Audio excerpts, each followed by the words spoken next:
Thank you, Marcia. Thanks a lot. Thank you. Yeah, I'm good. Okay, I got wheeled in. No, I'm not in a wheelchair or anything. I just they wheel me in on an office chair because there's no theme music. So, oh, there you are. There's no theme music, so I figure, how do I make an entrance? If I'm already sitting in the chair, that's like dumb. So I have to make an entrance somehow. And if I walk in, see, because this is a radio, visual radio thing. So there's no camera people here. It's just one camera. So it's set up, and that's it. So if I walk in, then you see a tremendous shot of my stomach as I'm walking by and starting to be seated, and that's not flattering to anybody, especially you. So I figured they can just wheel me in on an office chair, and when it's over, get me the hell out of here. All right. This is the Ron Van Dam show. I don't know if you knew that. It's not the school committee meeting. If it was, the town would be in a horrible, horrible situation. But it's not, and this isn't. For those of you who don't know me, I've been doing this for 30 years. Not this, um, but the radio thing. And every once in a while, depending on my various moods, I will do a visual thing where I will sit and do the radio show, but you watch me talk. It's very, very stupid, but engaging nonetheless. So engage me. It's a half-hour show. I think you can spare that. You might walk away with more knowledge than you had to begin with, or you may lose quite a bit of knowledge that you thought you had. One or the other. How you doing? Good to be with you. Hey, what do you want to talk about, huh? What do you want to talk about? No, I don't want to talk about that. No, no, I'm not talking about that. By the way, I've dressed up for you again. Usually, I don't dress up too much. I don't even really have to be wearing pants because you can't see that part of me. But I am, just so you know. So I thought, I'd dress up for you. What the hell? Okay. All right, Let's start with this. Starting January 1st, 2022. I don't know when you're watching this. This could be 2023. I really don't even know because things get repeated. Starting January 1st of the new year, the there's a new guidelines for how they raise chickens. Have you heard about this? Yeah, it's changed. Actually, it was a law that was passed way back at I think it was 2000 something, and it takes effect January 1st here, 2022. Chickens have to have a certain amount of space. Presently, the way that they house chicken. Chickens do a lot. They sacrifice their lives for you. They give you eggs. They give you pork. I don't know what the hell they do. They play cards. They give you jobs. They're very important little things. Chickens are bunched together, and it's cruel. There's been a thing about cruelty to animals, and I'm 100% with that. I mean, an animal is a living thing. Let's not play games here. Just because they're not human, don't be so high and mighty. You may come back in a next life as a chicken, and then, yeah, then you'll care. So instead of them being cooped up, they have to have a certain amount of space by law, which includes a kitchenette, a family room, and a laundry area. No, it doesn't. It's it has to be a one-bedroom coop or a studio coop.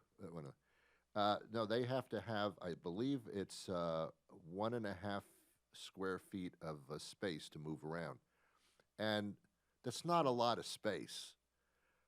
It really isn't. I mean, basically, we're saying you have to give the chicken room to turn around and not hit the ends of the cages. It's just awful. So a law was passed in Massachusetts. There have been other laws in other states, similar laws that have been passed or are already in effect, like California. Massachusetts law goes into effect on January 1st, and the prediction is that the price of eggs are going to go up. But before that happens, there's going to be a shortage of eggs.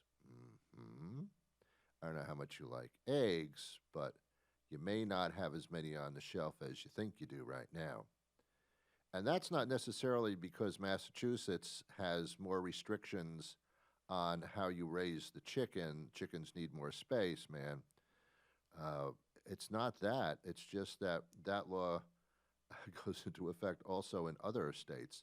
So I don't think, I know that all the eggs we get here in Massachusetts are not from Massachusetts.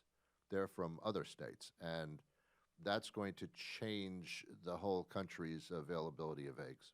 And it's not just eggs, it's egg products. A lot of things are made with eggs. Most things are made with eggs. Recipes with eggs in it and stuff. Eggs are like in almost everything. I think there's an egg in you right now, as a matter of fact. So that's something to look out for. Same rule went for pigs. No, I'm not talking about all the girls I dated in high school.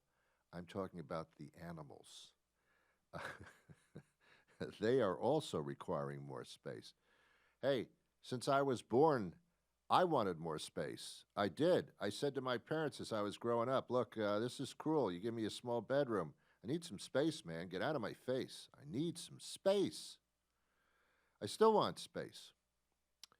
Anyway, so that's what's happening. I'm just warning you. I figure if you didn't know that and you learned it on this show, then I did something for society. And believe me, that's probably not the case. I am very confused about the holidays upcoming. Again, if you're watching this after the holidays, sorry. I'm having trouble buying gifts for people. I always do. And then I thought, I should be more entrepreneurial. I should come up with my own ideas. And I thought and if you're a millennial, you'll find this fascinating because everything I say is an education to you because millennials do not believe that anything happened before they were born. They really don't. They have no concept. When I explain things to millennials, you can see their eyes just like gazing at me like, whoa, that's incredible. Yeah, yeah. I tell millennials, I said, they used to have party lines on telephones that plugged into the wall, and if you picked up the telephone, someone else would be there, like in the neighborhood, on your phone line, and millennials just like, no, stop telling me stories like that, Ron. That's ridiculous. No, it's true. It's true. You mean people had phones in their house and they had to connect them to the wall to use them? Yeah, that happened. Yeah, I mean, unless you're in a hotel and there was a phone booth. I'm sorry, a phone booth, Ron? Explain that to me. What's a phone booth? Oh, millennials, stop it. Anyway, I need to be more entrepreneurial, and I thought, I remember when I was, I don't know what age I was, a young adult. They had this thing called the Pet Rock, and I heard about it, and I thought, that's the stupidest thing. What's going on? Some guy somewhere picked up a rock off the ground and said, I'll put it in a box and I'll call it a pet rock. I'll name the rock, and then people can buy it and give it as a gift. Here's your new pet rock. And you would think, well, that's the stupidest thing I ever heard of. The guy became rich. I know. I know. It's obviously not the product, it's the marketing concept. And I thought, well, if people are stupid enough to actually pay money to have a rock and consider it their pet, first of all, your clientele is a little out of the world. And secondly, congratulations for realizing that the stupidity of people can make you a fortune. Because I realized that. It was about 10 years ago, I believe,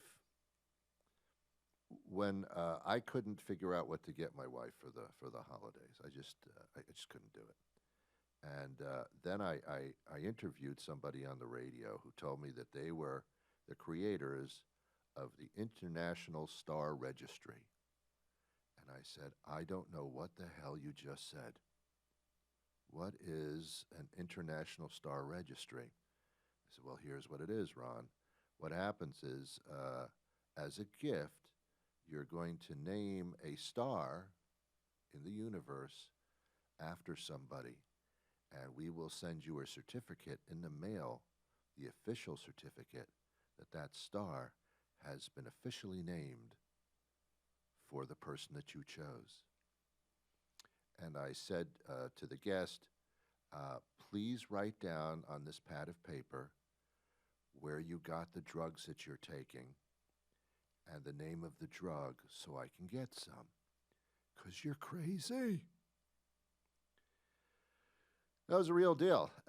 So I thought, well, as stupid as this is, I would like to find out what it's like to be really stupid. So what I did was I went for it. I told them my wife's name, and I told them I'd like to name the star after her with her name.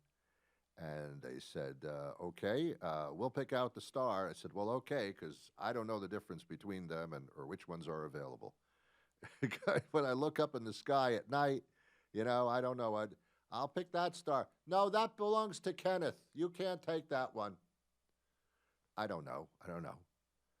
So I send them the money. I don't remember how much it was because I had already admitted that I was stupid by doing this in the first place. I mean, I know you can't. I know there's no International Star Registry, really. There's no such thing where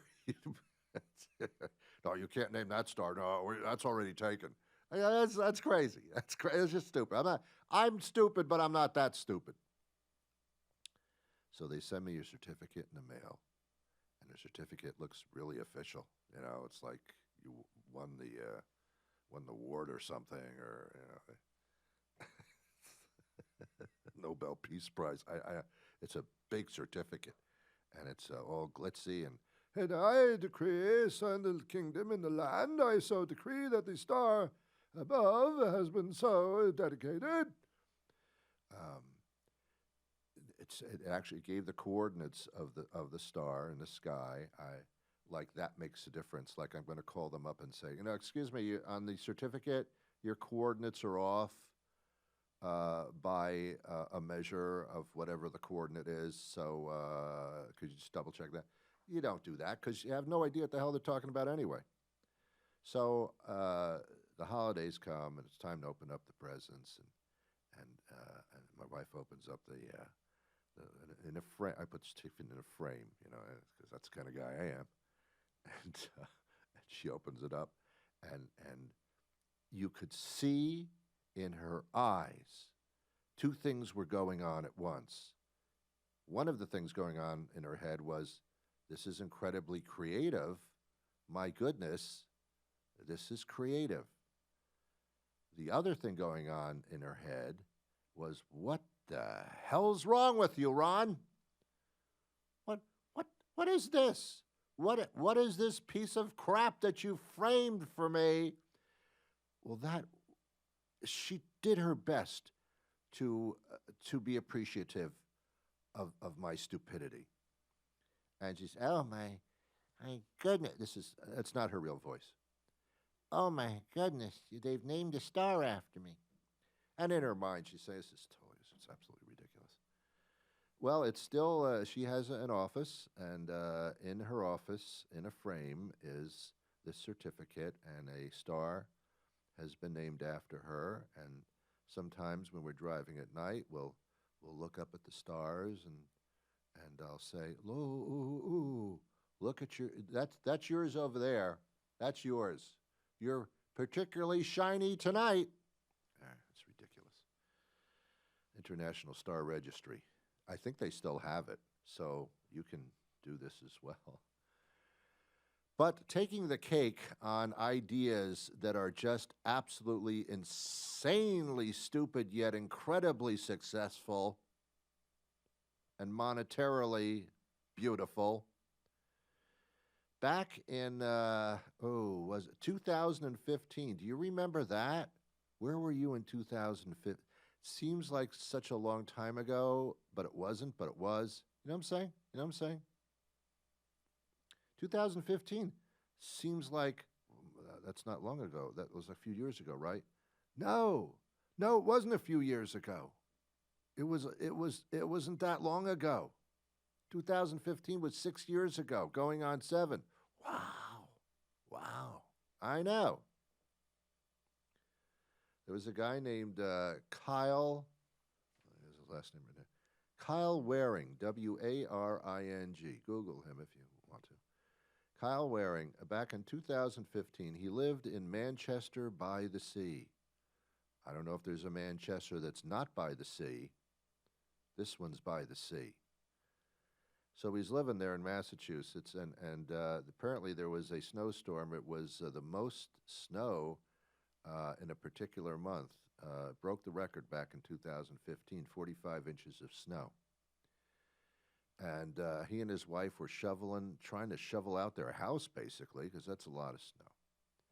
And they were shoveling it out, and Kyle says, "Phew, I'd make a fortune if I could sell this snow, get it off my property, and sell it to somebody." And a bulb went off in his head. An idea came to him, and he thought, "You know what? I'm gonna do it. I'm gonna do it." And what he did was, he had plenty of snow, and he decided to put a price tag on it and sell the snow as official New England snow. I'm not kidding. And that's what he did. He got a hold of some containers that he packed in styrofoam to keep the snow from melting, and he sold bottles of official New England snow. Yeah, people bought it. People who didn't live in New England. He said he never sold snow to anybody who lived in New England because that would be stupid. Kyle, that would be stupid? And that's what would be stupid? No, he would actually, his business was to states in the country that didn't get snow, and they would have their own official New England snow. I know, this is so incredible. He found some 16.9 ounce bottles and packed them with snow, put them in styrofoam, and for $19.99, this is the actual price, he sold snow online, and he would ship it to your home, usually in the South somewhere, south of the Mason-Dixon line. I don't know where this line is. Mason and his friend Dixon came up with a line that goes across the middle of the country that divides us. Who else came up with a line that divides us? I think it was Trump. In any event, so the business took off, and there was still plenty of snow to be sold before it would all melt, in a couple of weeks probably. So he moved it up. He stepped it up, man. And he sold officially, he would give you a box, an insulated box of official New England snow. It was a 6-pound box, 6 pounds of snow, ladies and gentlemen. And he sold it for $89. You would say to me, "Ron, nobody bought a 6-pound box of snow shipped to them for $89. Yes, they did. And he did all right. This is a great example of being smart and feeding off of the stupidity. Anyway, fascinating stuff as far as I'm concerned. And I'm not concerned. Once again, this happened a few weeks ago. I don't know how long this show is going for. I have no concept. So, and I don't have any type of timer in front of me, and the producer doesn't remember when we started. So I think we're about 15 minutes into the show, but that's a guess. I could be wrong. It's simply a guess. So let's continue. This happened like 2 weeks ago, and I was off. I thought that I had run tremendously over the half-hour allotted time, and I thought, oh my goodness, I'm running over. Turns out the show was only like 26 minutes long. So I apparently have no concept of the length of time, the time continuum. Uh, every once in a while, I'll go shopping. I know, because sometimes clothes don't work anymore. Either you become larger or they become larger, and clothes shrink and people get bigger, and things start to not work out. And things get worn through, and you have to buy new clothes sometimes. There are two articles of clothing that really bother me. The one that bothers me the most, we'll start there, are shoes. They are annoying. They're incredibly important because they hold us up and help us go places. Otherwise, you'd be stepping on rusty nails all the time. Remember Rusty Nails, don't you? A couple of movies back in the 1930s? Yeah, it's pretty good. It's pretty good. Pretty good. Yeah, so we need shoes. When I go to the shoe store, and I do go to the shoe store every once in a while to buy shoes, I'll never buy shoes online because that would be absolutely absurd. You can't try them on. You can't stick your foot in the monitor to see if the shoe fits. If the shoe fits, wear it. So I go to a shoe store. They have a shoe store near here, DOW, DSO, something like that. It's three initials. I don't know what they stand for, and I don't know what they are. So I go in there, and the whole store is shoes. It's just shoes. As a matter of fact, if they called the store just shoes, it would be a little more indicative of what's going on. Just to get off the subject for a second, in that same shopping mall, there is a store called Five Below, I think it's called. And originally, I thought that store was just like they kept the air conditioning on too high, or it was really cold in there, wear a winter coat. But that wasn't the idea. It's $5. It's $5 and below is all the merchandise in the store.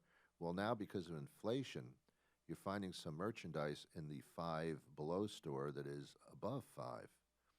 So it's like $5.50, sometimes $5.75. I don't know where it's going to stop, but it's not Five Below anymore. Although they haven't changed the name of the store, and I'm wondering if there's a lawsuit somewhere because it's ripe for a lawsuit. Yeah. You call the store Five Below, and yet you're charging more than five. Isn't that false advertising, like on the store itself in the title? Anyway, so I'm in this shoe store and I'm trying on shoes. I'm going to tell you my shoe size. This is about as personal as I'm ever going to get with you. My shoe size is an 11 and a half wide. There's a difference between 11 and a half and 11 and a half wide, and that's the word wide. My feet are not only 11 and a half, they're wide. I don't know why they're wide. I don't know if they're wider than yours, but they're wide. So anyway, so I go in there and I'm trying on shoes. Some of them are 11, some of them are 12, some are 11 and a half, some are wide, some aren't wide. Here's the conundrum. All different shoe manufacturers, all different child labor countries participating, and I'm trying on a pair of size 12 shoes, and they fit beautifully. They fit like a glove, just like from the O.J. Simpson trial. They fit perfectly. And then when we put on shoes, the way that we test them out, we test drive the shoes in the shoe store, the way we do it is we walk up and down the aisle a little bit. And this is supposed to be a great example of wear and tear on a shoe. I don't understand. They were comfortable in the store. I walked up and down the aisle a little, and they were fine. Now, for some reason, I'm walking 5 miles, and my shoes start to hurt. Wonder what the difference is. So the size 12 shoes feel really good, feel very comfortable. I said, oh, look, but here's a pair that, whoa, it's that brown cordovan color. It's not brown, it's not black, it's just in between. I like that. And it's an 11 and a half. It's my size, an 11 and a half wide. Oh my God, what are the chances of that? I'd wear this thing if it were a bottle or so. It's my size. That doesn't happen. So I open up the box and I put on the 11 and a half wide shoes.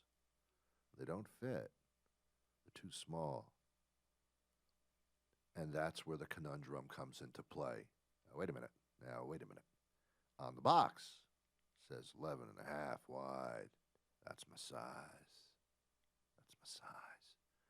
But the size 12 shoes in the other shoe fit just fine. Something's wrong here. Let me try the size 12 shoe in the ones that I thought the 11 and a half was perfect. Let's try 12. And I put the size 12 shoes on the cordovan on my feet, and they don't fit either. Here's my point. Did you ever go like dress sizes or shirt sizes for guys or pant sizes? One manufacturer, the pants fit just fine for a certain size. The other manufacturer, they don't fit at all. But it's the same size. Every company's making up their own size requirements is what they're doing. That's what they're doing. Yeah, what do you want to put on the pair of pants?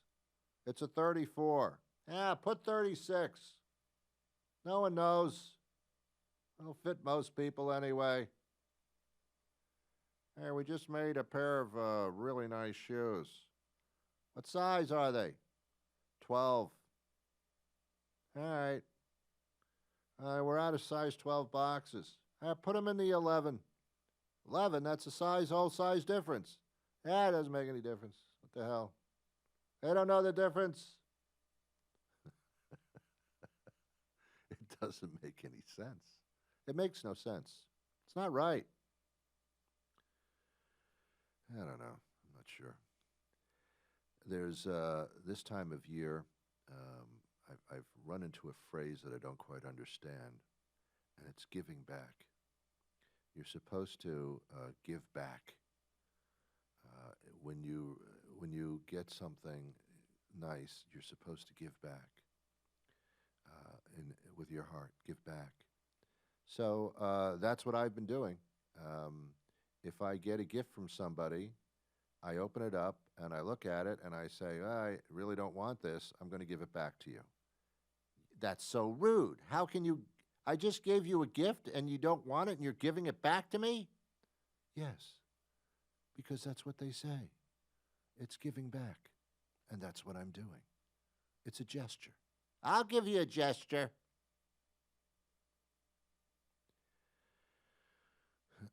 Giving back. Yeah, it's cool. I guess this is a time of year where we love each other, right? Yeah, you know why we love each other during the holidays? Alcohol. Yeah, that's why. You know that. Little eggnog, little rum, little cocktail. I love you, man. I love you, man. I don't even remember your name, but I love you, man. It's the holidays. Let's all love each other. No, that's phony. You didn't love me when it wasn't a holiday. Now all of a sudden you love me? I don't think so. I don't think my love comes that easy. Yeah, but it is a great time of year. It's very, very pretty. It's a pretty time of year. Everybody puts lights on everything. Everything, you know. If it doesn't move, put lights on it. You know, that's pretty much the decorating idea. There's a tree. Nice. What are you going to do with it? Put some lights on it. Well, it's a tree. I know. Put lights on it. The hell? It's not doing anything. Put some lights on it. What's that over there? That's my refrigerator. Put some lights on it. Light up your refrigerator. It's the holidays. Put some lights on it. Put some lights on the mailbox. It's just standing there in front of the house. Put some colored lights on it. Get with the holidays.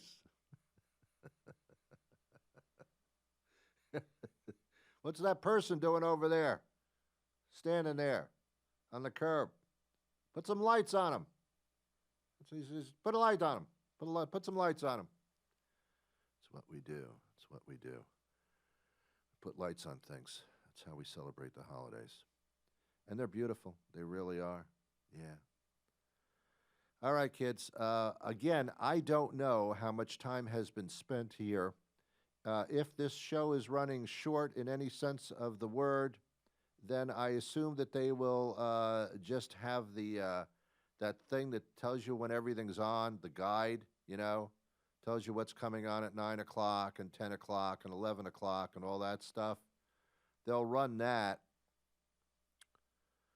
and some other important messages. I don't know what else. I don't know. As I said last time, they're looking for snowplow drivers. I think there's a requirement involved, like you have to have a driver's license, I think.